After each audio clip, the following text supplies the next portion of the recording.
as well, but I need your help. If you can all now take out your phones, because I need your help. So please take out your phones, put it on video. I'm going to stand here because I want everyone to see where I'm standing. I want everyone to see where we are.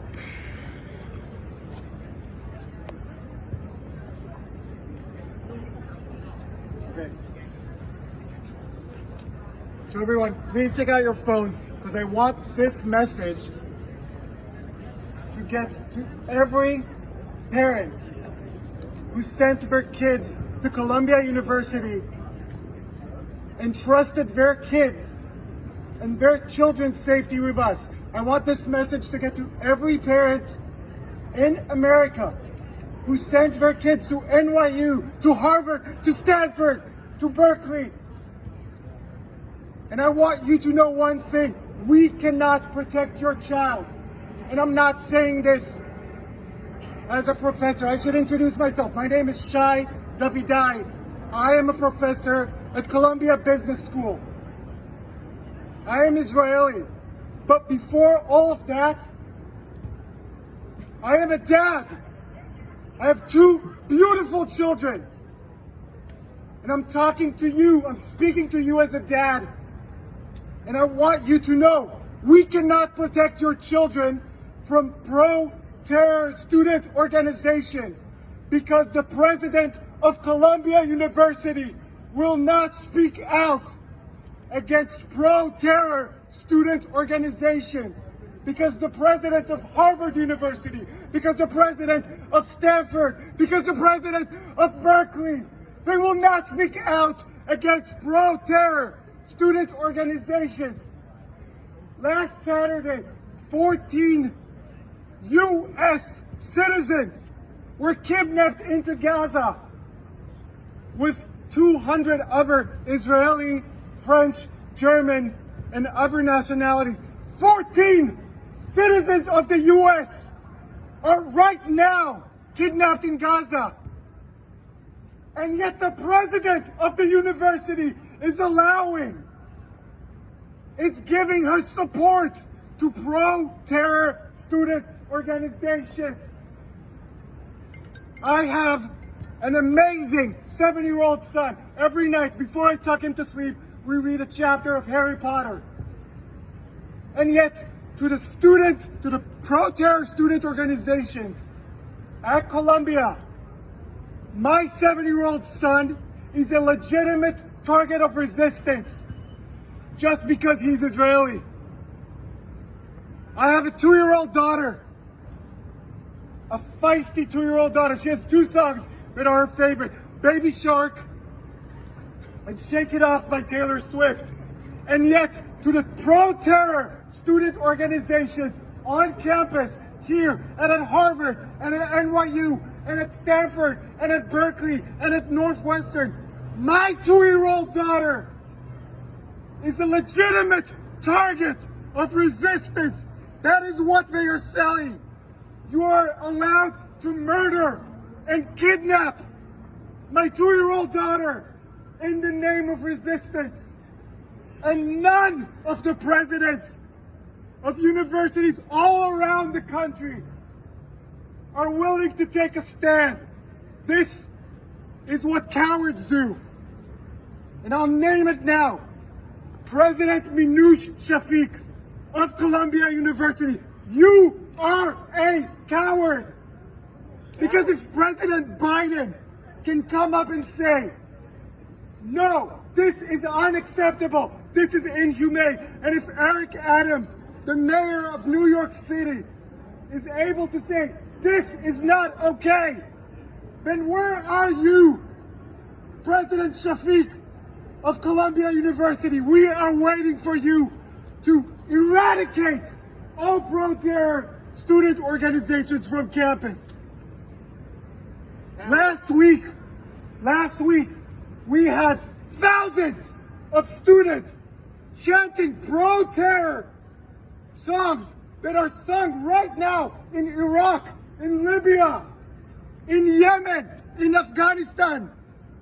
They were singing this not in Gaza, not in Afghanistan, here in New York City. And this is the school that you want to send your children to. They were celebrating the rape of teenage girls in a music festival in the name of resistance. They were celebrating this. And the president of the university is allowing these pro-terror student organizations to march on our campuses. They brought a building here of the Center for Jewish Life had to go on lockdown. Not in Gaza, not in Tel Aviv, here in New York City. Because of this cowardice of the presidents of NYU, of Columbia, of Harvard. And I'm telling every parent in the United States, it does not matter if you're Jewish or Christian or Muslim or Hindu or Buddhist or an atheist like myself. Rape is never okay. Right. Not as an act of resistance, not as an act of revenge. Rape is never okay. And if my amazing 2-year-old daughter was now 18 years old, I would never send her to Columbia. Not because it's not a great institution, it's an amazing institution, but because I know that she will not be protected there. Because the president of the university allows pro-terrorists to march on campus. We would never allow the KKK to march on our campus. We would never allow a pro-ISIS demonstration on our campus.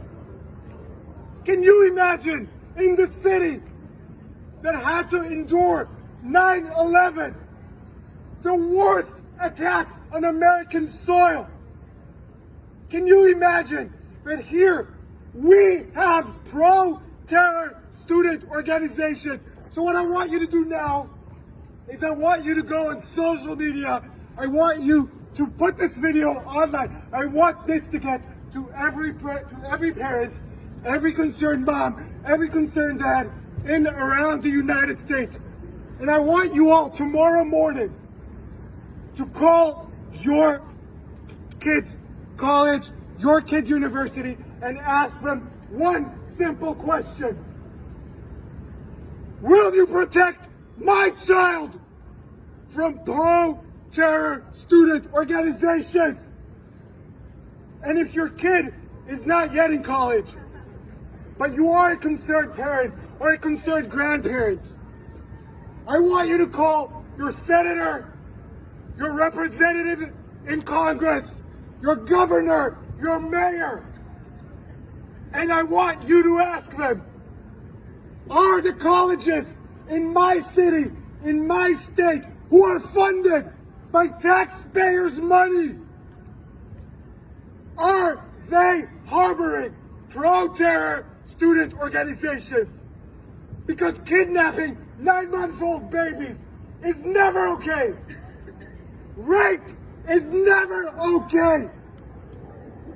Murdering 89-year-old grandmothers who have Alzheimer's and do not know what is going on, shooting them in the head, executing them, is never okay. I'm sorry I'm getting emotional. I'm only emotional because I am a parent. People have asked me in the past few days, are you not afraid to speak up? You're putting your job on the line. You got it all wrong. I am not afraid to speak up. I am speaking up because I'm afraid. I am speaking up because I walked onto my own campus, the place that is employing me and supposed to keep me safe. And I was shivering. I am 40 years old, and I was shivering to come to my own employment. Imagine not being able to go to your work because your boss does not value your life, because your boss supports pro-terror organizations. Thank you very much. Thank you.